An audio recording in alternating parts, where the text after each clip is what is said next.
Matthew Lloyd has a question, which I'm debating whether I should take or not, because I think it's pretty well known by now that Matthew Lloyd is a man of extremely low moral fiber and extremely limited cognitive ability, but I'll risk it.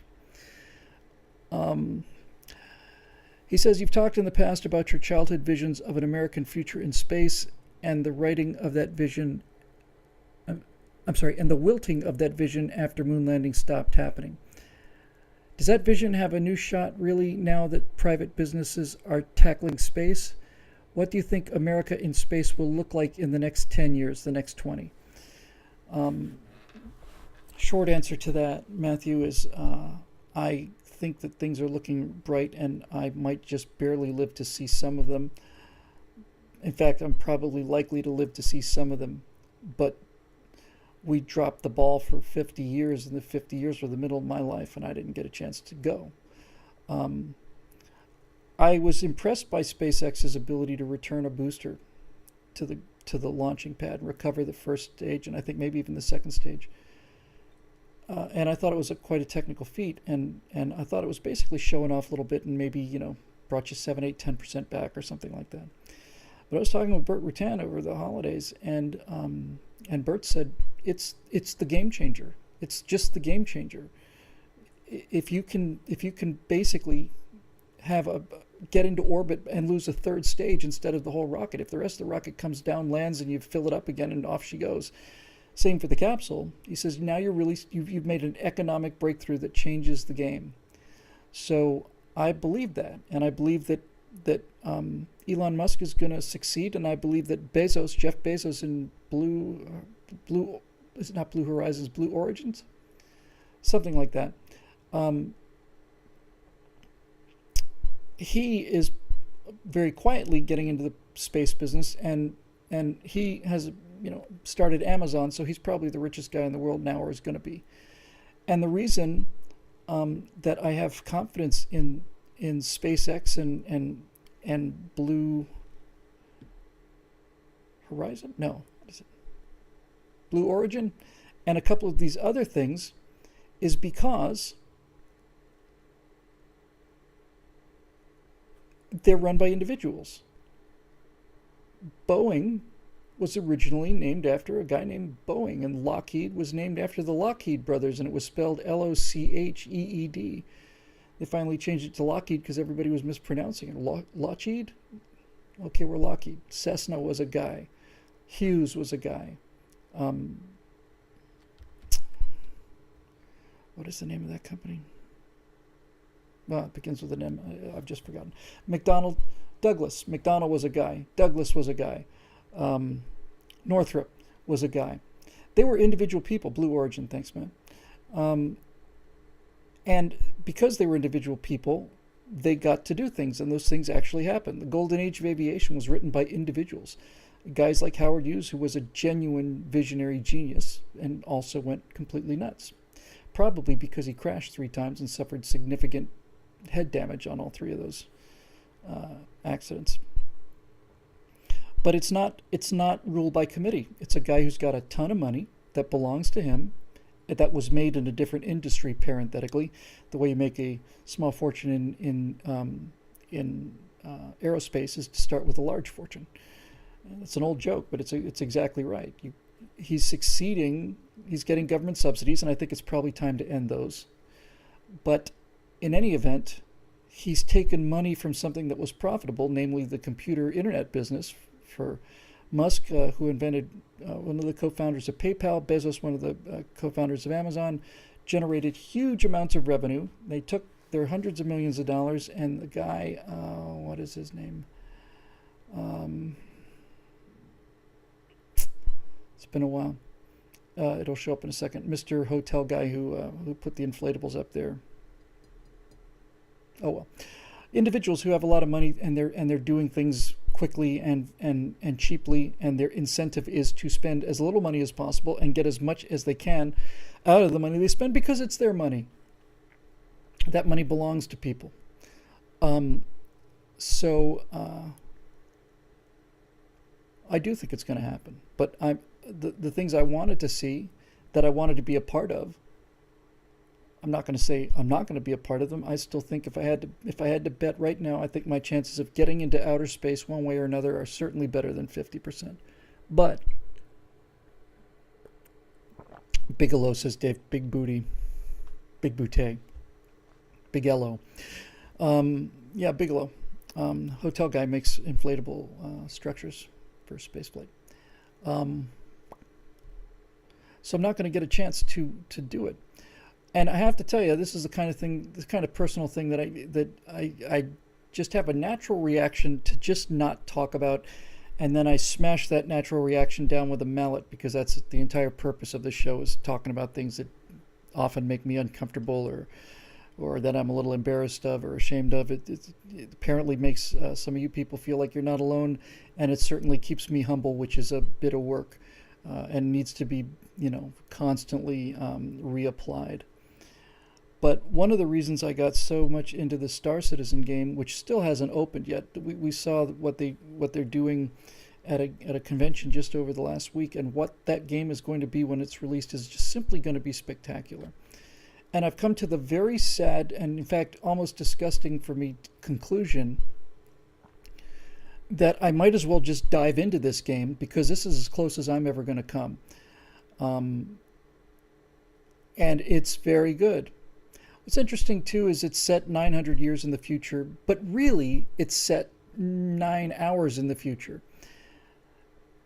Nothing has changed. Everybody has the exact same ethics, the same government, the same everything. The ships fly like fighter jets, and they look like fighter jets, and the dune buggies look like space dune buggies, and all of this stuff is what we would build if we could build it right now. It would look something like this.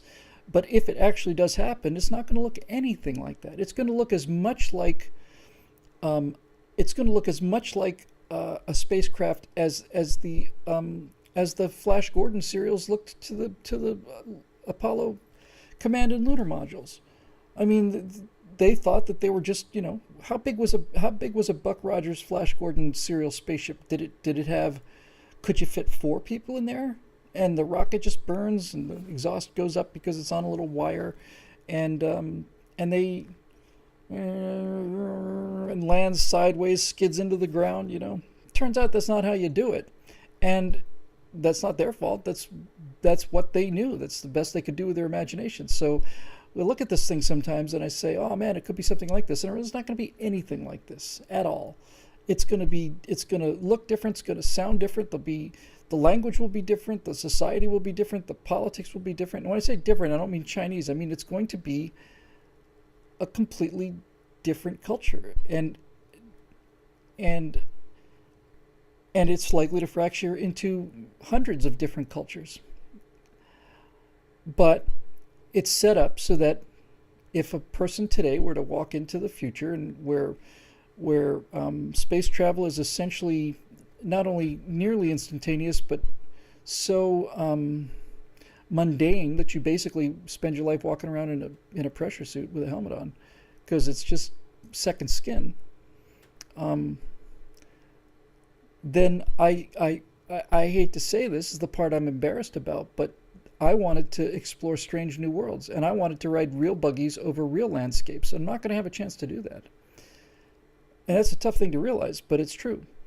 So now I get to explore a really good-looking, nearly photorealistic, and getting more realistic looking everyday experience.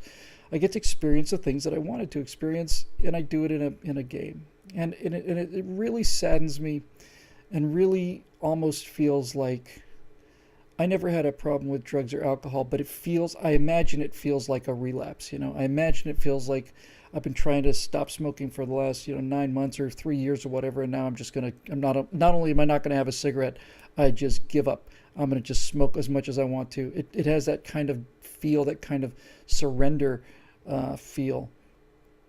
I still think I got a few years left in me, obviously. I think I got a lot left to do, and I have some connections in aerospace and so on, and I think the chance of me getting into orbit are 10%, but getting into space 50%. And so I start asking myself questions that I don't like asking. Questions like I mentioned earlier. Are we past the age of money as we understand it? Are we past the age? Can you continue to borrow forever? Can you continue to, I mean, $20 trillion, $20,000 billion, where does it stop? Is it going to stop? Maybe it can just go on forever. I don't know. I know a lot of economists would laugh at me for being so naive because it seems like it can't, but I don't know. Are we so productive now, and is our life so easy and comfortable that we're willing to let these parasites take 40% of what we make, and in exchange for that, we get to keep doing what we're doing and get new iPhones and stuff? I don't know the answer to that. And the other thing I don't know the answer to, and I have a bad feeling about, is I don't like the idea of virtual worlds to the degree that you can get lost in them. It's not a danger for me. I'm never going to get lost in a virtual world. I'm never going to do it. I have had experience in flight simulators, and I've done a lot of that stuff, and it's nothing like flying the real airplane, nothing at all. Primarily because you can't get to, reboot. So I don't see myself fading into a virtual retirement. But there are some signs that this may be what's coming. And I forget the name of the book. It was a William Gibson book. He was really cool in the early 80s, I want to say mid-80s. He was the guy who invented all these cyberpunk things where you would basically hack into computer networks with your mind, and you'd have these, decks where you're communicating and you're breaking into computer systems using your neural network, and you're seeing all these grids and matrices and all the rest of it. But he had a couple of great stories, and I don't remember which one it was. It might have been Count Zero. It might have been Burning Chrome. I don't remember. But it was a story about people who would plug into one of these completely realistic experiences. It's going straight into your brain. Your eyes are closed, but you don't know it. It's kind of like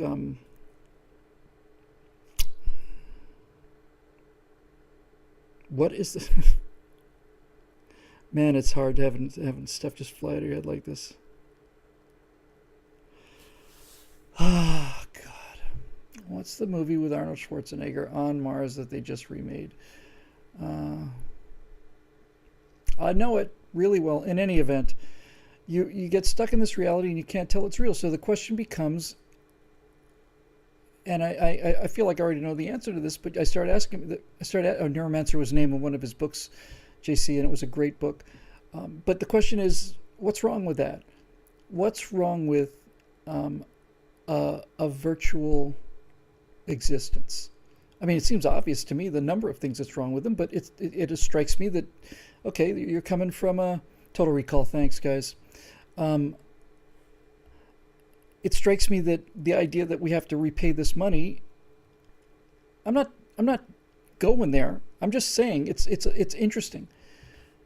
Are we in an age where where we're past money, that we continue to print units of measurement for exchange of goods and services, but the units of measurement are just merely counters? There's not really any intrinsic value. Or are we at that point? I don't know. I try to keep an open mind about the future. Likewise, while I find the idea of a virtual reality really repugnant, part of me wants to know why. Why? Why is that so horrible? We know it's horrible because we can imagine your body just, sitting in an opium den, basically hooked up to a machine that's feeding you what you want to see and hear. And you can be, we're just going to assume the ultimate, form of this, which we've seen in movies, which is essentially an experience so real you can't tell it apart from reality. And it kind of goes back to that moment in The Matrix where Joey Pantoliano, I guess, was playing this character. He plays the Judas, the traitor, and he sells out to the machines. And he sells out to the machines because he says, in the real world, I eat algae goop. I eat gray goop made from algae. But in The Matrix, I eat steak. And I like steak better than goop. So I'll tell you where these guys are. In exchange for that, I want to live like a king in The Matrix. And that's an argument. I mean, it's an argument. I don't want to get into the whole what is reality, what is perception kind of thing. I absolutely do believe in an external reality. I don't think I'm ever likely to go there. Well, who could say which one is more real or the nonsense like that? No, I don't believe that. But I don't know. It to me is just, it's repugnant because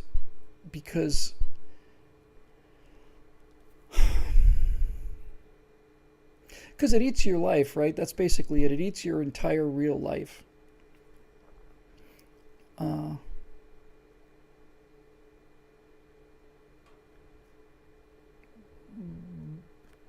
But so what? I mean, if the illusion is good enough, this world we live in now, is this an illusion? I don't want to go there. I understand all that hippy-dippy nonsense and so on. I don't really believe in any of that. But it's questions I find myself, they are questions I find myself asking, and I don't like them. Oh man, I'm tired. I don't like asking them. I don't like where they're going. But I'm asking them now, and I wasn't before. So the world is changing. And Matt says that it keeps you from doing things in the real world. Nothing in the virtual world will continue to exist. Nothing will remain. Why not? Why wouldn't it remain? We're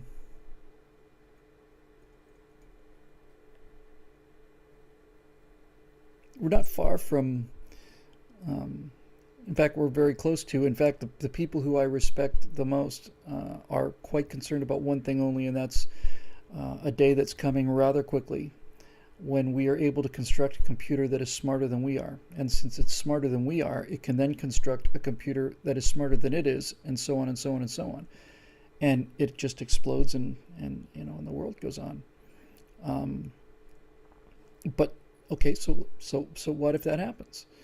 I mean, what if people become pets? Basically, that's what it is. Forget the machines are going to kill us all. The machines are, they're machines, and they're programmed to do what we want them to do, and they get very intelligent and stuff, and they become autonomous. But so to just say, for the sake of the argument, that machines are using automated systems and food processing and robotic delivery and all the rest to keep you in a state of perpetual nourishment so that your brain can go on this ongoing adventure. I know it's repulsive. I'm trying to figure out why. And I'm trying to figure out why it seems less repulsive, much less repulsive to young people today. They grew up in that world, in a version of that world. I'll just, I think I'll close for the night with this. I have a good friend named Fritz who I've been friends with for, 45 years now, something like that. And in the late 90s, he had an early computer game company. He did a space race program called Buzz Aldrin's Race into Space. Started out as a board game called Liftoff, and I was there when he was making the pieces by hand. He sold quite a few of them and so on. So he started his own computer game company in the late 80s, early 90s, I think it was. And he ended up hiring quite a few people, 40 or 50 people working on a game. Still very primitive game at that time, but it's starting to show up. And I remember him telling me this many years ago. He said he had a staff of 40 young people, 40 engineers, kind of people that would have been in the Apollo program if they'd been born earlier. And he said at a meeting, he said, just out of curiosity, if you could work on a real Mars mission, actually a real mission to actually go to Mars, or a Mars simulator in a computer, which one would you rather work on? And every single one of them said they'd rather work on the game. Every single one of them. That's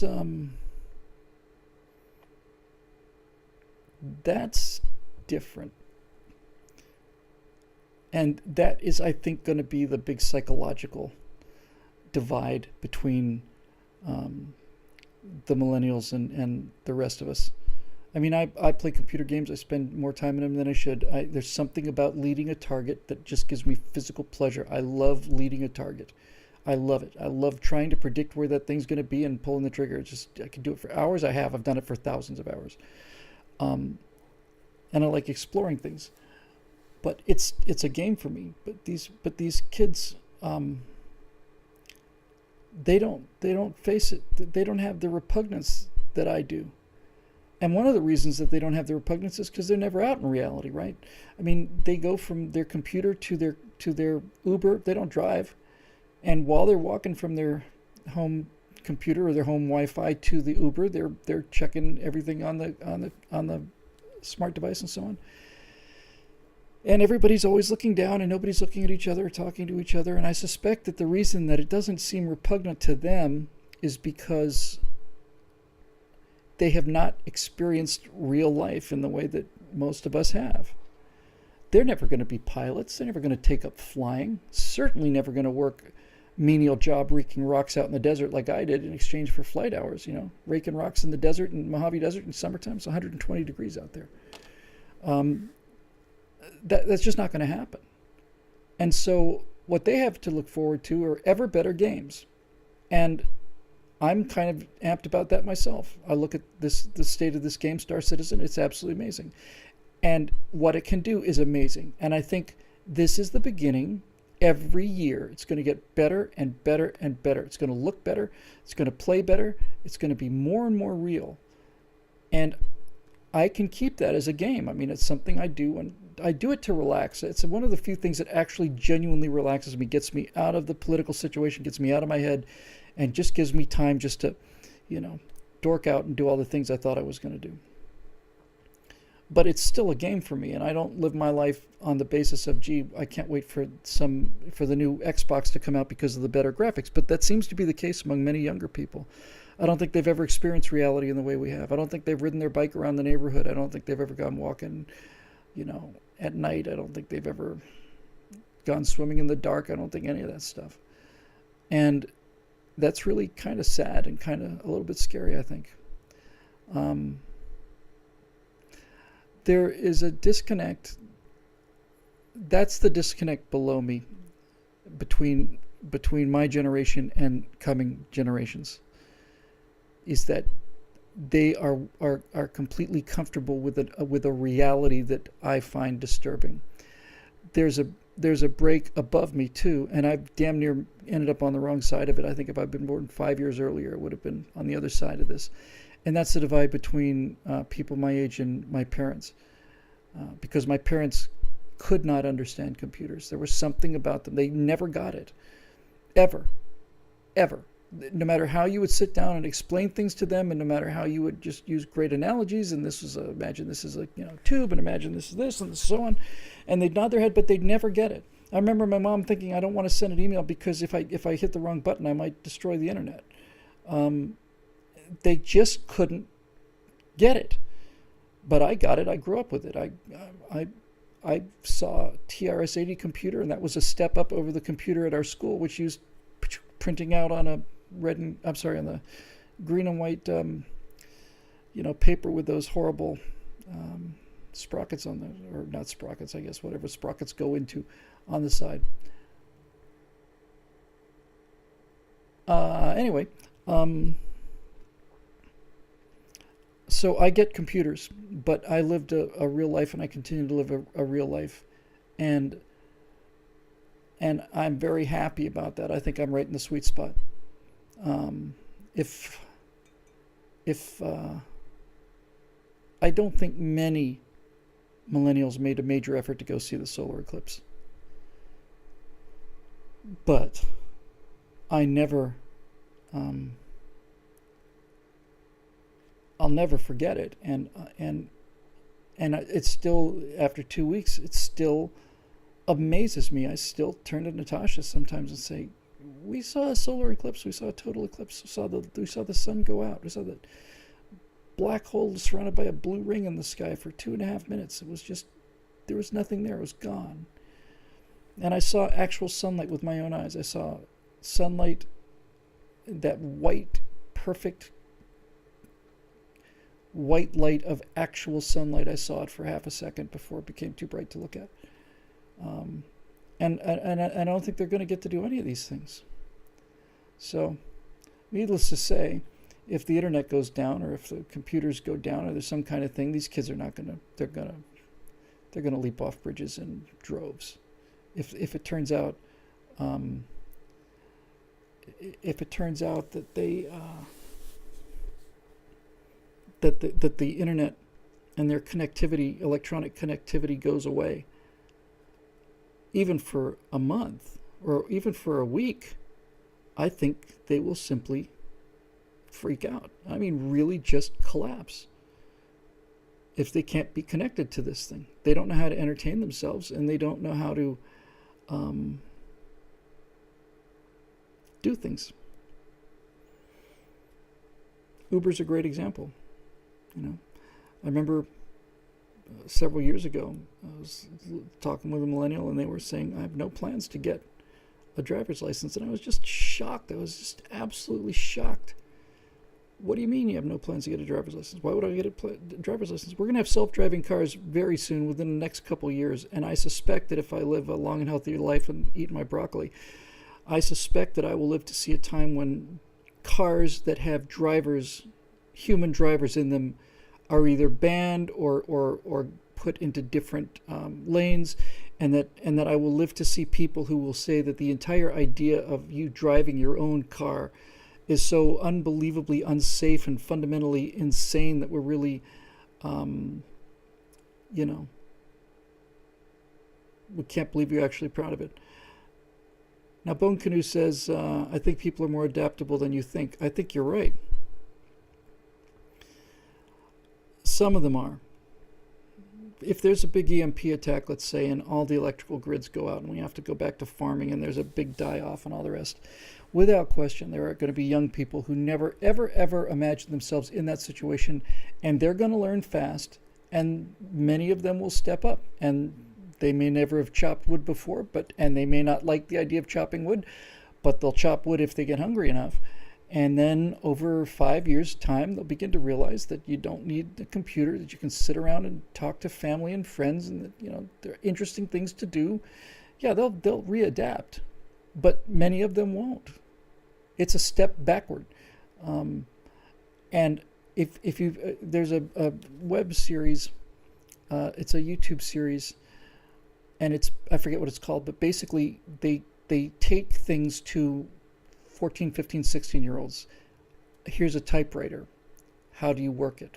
And they take, I saw a video of a woman sitting down, a young millennial woman, late teens, early 20s, something like that. And she's sitting, and there's a circle of people sitting around her, of course, because we're all one big happy collective here. And they gave her a can opener and a can. And I think it took her 20 minutes or half an hour to figure out how to use that. And if you show kids Windows 95, let's say, or if you show them a telephone or an Apple II, they're absolutely baffled. They don't know how to work it. It's too primitive for them. Isn't that strange? I don't think we've ever had that problem before, where people didn't know how to use something because it was too primitive. Anyway, I think that'll do it for the day. I'm going to go home, get a little rest, have a nice little dinner, and actually go back to leading this life that I actually started leading almost exactly a year ago. So I think that'll do it for this episode, which is episode number, don't tell me. It's episode number 163. Ay caramba. Okay, so that's the end of episode 163. Thanks very much for joining us, as always, made possible by the paying members at BillWhittle.com, to whom I am extremely grateful, and to whom I feel a tremendous, enormous ongoing burden of guilt and